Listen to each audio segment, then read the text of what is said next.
सभी दर्शकों को प्रणाम, राम राम। ठीक दोपहर हो रखी है, अंदर मन नहीं लग रहा था इसलिए बाहर आ गया। ये आसपास हरियाली है इसलिए हमारे पास दिन में भी बाहर बैठने का ऑप्शन हो सकता है, अच्छी बात है। अब क्या हुआ है कि इधर राजनीतिक सरगर्मियाँ अचानक से भारत के आंतरिक परिदृश्य में बहुत ज़ोर से चालू हो गई।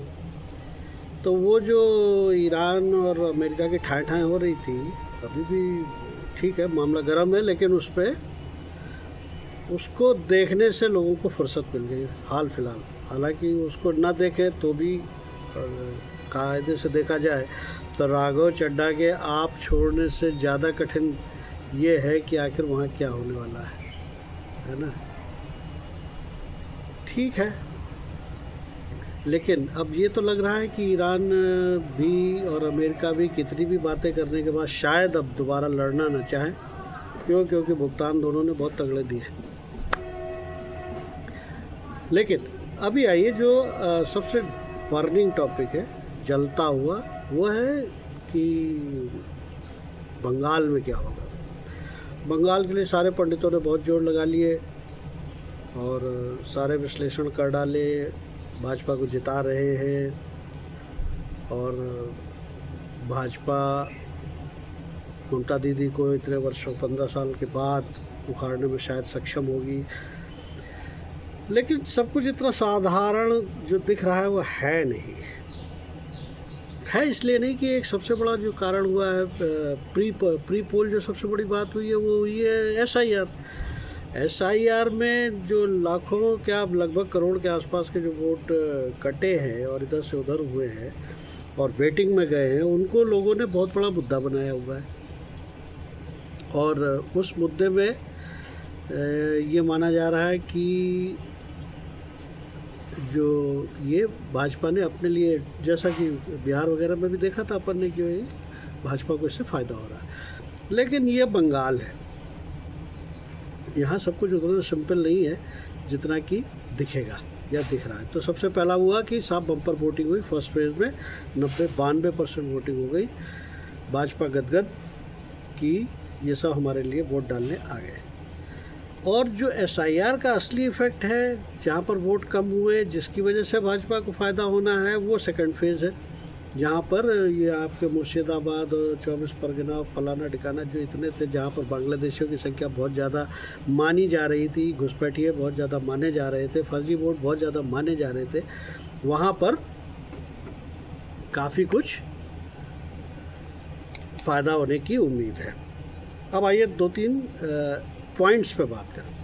पॉइंट्स ये है कि एसआईआर हुआ, एसआईआर में बहुत सारे नाम कटे, नाम कटने, डुप्लीकेट नाम कटने और जिनके नाम कटे, इन दोनों से ही मैं भी यही मानता हूँ कि 90% नुकसान ममता दी को होगा।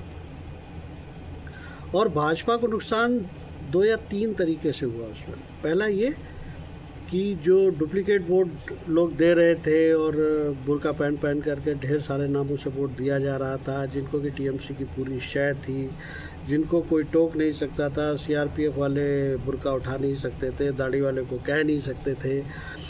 तो वो जो बम्पर वोटिंग वो करते थे, उन सारे फेक वोटरों के नाम पर जो या तो मर चुके हैं या जा चुके हैं या कुछ भी ऐसा है जिनके साथ, तो वो वोटर तो अब नहीं हो पाएगा, क्योंकि अब वोटर लिस्ट से उसका नाम कट गया, तो उसकी जगह डुप्लीकेट डालने भी आएगा तो कौन आएगा।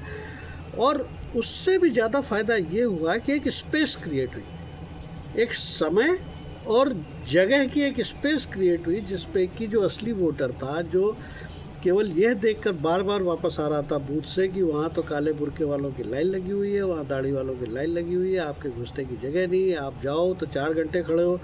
हिंदुओं में इतना सब्र है नहीं कि वो 4 घंटे खड़े हों, तो वो उन्होंने वोट न डालने का पिछले कई बारों में बहुत सारा प्रयत्न किया है। इस बार शायद उन्होंने डाला है वोट, और अगर डाला है तो ठीक है, सबको पड़े होंगे, लेकिन भाजपा को भी वोट पड़े होंगे। लेकिन अब पेच कहाँ है? पेच इसमें यह है कि जो औरतों की लंबी लंबी लाइनें, है ना। और ये मानना कि एसआईआर में सब कुछ आपके यानी कि भाजपा के भले के लिए हुआ है, वो भी एक गलतफहमी है।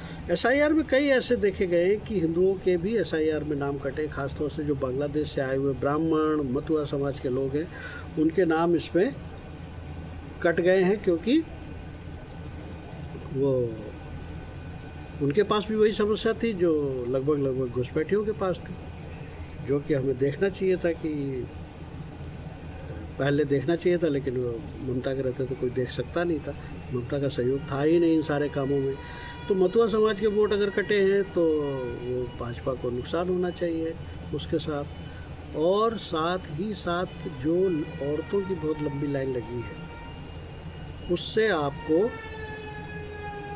कतई भी ये नहीं मान लेना चाहिए कि वो भाजपा के लिए निकली है, क्योंकि आपने वादे चाहे जितने बड़े किए हों, लेकिन आज की डेट में जो फ़ायदा आपको बैठने पे प्रो इनकम्बेंसी में बिहार में और महाराष्ट्र में हो रहा था, वो फ़ायदा यहाँ पर टीएमसी को होगा। जो भी देना था उसने दे रखा है, उनको पैसे दे रखे हैं, उनको सुविधाएं दे रखी हैं, उनको फ्री के मतलब फ्रीबीज बहुत दे रखी हैं। तो मुझे नहीं लगता कि वो औरतें जितनी भी निकली हैं वो सारी की सारी आपके लिए निकली हैं। इसलिए पहला डाइसी फैक्टर ये रहेगा। और दूसरा डाइसी फैक्टर रहेगा बंगाल का भद्रलोक, क्योंकि कोई भी चुनाव आए, ममता दी हमेशा बंगाली अस्मिता की बात करती है। मालूम नहीं कौन सा ढोंग है ये बंगाली अस्मिता का, लेकिन ये सबसे घटिया ढोंग है जो वहाँ चल जाता है, बंगाल में खूब चलता है, और बंगाली मानुष उस पर काफ़ी कुछ तरजीह देता है। उनकी वो कौन सी संस्कृति है जिसको बचाना चाहते हैं, या वो क्योंकि उनके वो संस्कृति वाले लोग तो यहाँ 100 रुपये घंटे पर बहुत सारे काम करते हुए मिल जाते हैं। तो ये उसमें तो कुछ नहीं, लेकिन वहाँ का भद्रलोक आप ये मान के चलें। और वहाँ का भद्रलोक बुरा न माने अगर मैं जिस शब्द का इस्तेमाल कर रहा हूँ, वहाँ का भद्रलोक यहाँ के लिब्रांडुओं, जिनको तथाकथित हम लोग कहते हैं लिब्रांडू, स्यूडो सेकुलर, अर्बन नक्सल, इन सबसे ज़्यादा खतरनाक है। वो बोलेगा कम और करेगा ज़्यादा। तो वो किसी भी कीमत पर भाजपा को लूटने के लिए तैयार बैठा है। इसलिए आप एक बार पुनः स्मरण कर लें कि वहाँ पर जो लंबी लंबी लाइनें लगी हैं वो सब भाजपा के लिए नहीं लगी हैं, और वहाँ का भद्रलोक एक बार फिर तथाकथित बंगाली अस्मिता के नाम पर भाजपा को धोखा देने वाला है। और मैं ये भी नहीं कह रहा कि मतलब भाजपा है तो सब कुछ है, सारी अस्मिता है, ये नहीं, लेकिन कम से कम भाजपा को वोट देने वाला नहीं है। क्यों? क्योंकि जब से कम अगर आप मुग़लों का ना देखें, लेकिन जब से कम अंग्रेज़ आए हैं, तब से ये तथाकथित बंगाली अस्मिता बहुत आसमान पर चढ़कर बोलती है। उनके हिसाब से उनसे ज़्यादा बौद्धिक, उनसे ज़्यादा सांस्कृतिक, उनसे ज़्यादा सामाजिक और उनसे ज़्यादा बड़ा बुद्धिजीवी कम से कम भारतवर्ष के अंदर नहीं है।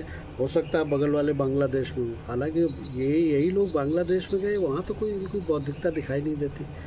खैर, अपना क्या है, अभी तो पहले 29 तारीख का वेट करो और फिर देखेंगे अपना 4 मई।